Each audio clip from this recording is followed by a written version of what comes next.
Traditionel strålebehandling helbreder eller forlænger hvert år livet for mange kræftpatienter. Strålerne er dog stadig forbundet med en vis risiko, fordi de også kan ramme raskt væv eller raske organer omkring den kræftsvulst, der bestråles. Det giver især problemer for børn med kræft, der senere i livet har 20-30% øget risiko for at udvikle en ny kræftform på grund af barndommens strålebehandling, samt for personer, hvor svulsten ligger dybt inde i kroppen, eksempelvis svulster i hjerne, rygmarv, øjne, lunger eller lever. For disse patientgrupper anses partikelterapi som den eneste reelle løsning.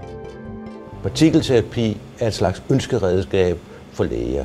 Populært sagt er det et nøglehul, man kan putte strålerne ind i patienten gennem, uden at det skader det raske væv. Og det vil sige, at de skader, som man kan få ved strålebehandling, mindskes. Specielt hos børn er det vigtigt. Børn kurerer vi jo langt de fleste af, som har kræft, og der er en risiko for, at de kan få kræft på grund af strålebehandling senere i livet. Og det kan man stort set undgå ved at give partikelbestråling.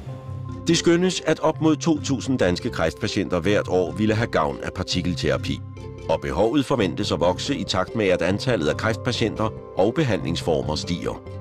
Grunden til, at Rigshospitalet skal have et partikelterapianlæg, er, at det er det sted i landet, hvor der er mest medicinsk forskning, mest kræftforskning. Vi har hele infrastrukturen til at have et sådan anlæg. Vi har alle de faciliteter omkring, som gør, at vi kan have anlægget. Vi har de folk, som kan betjene det.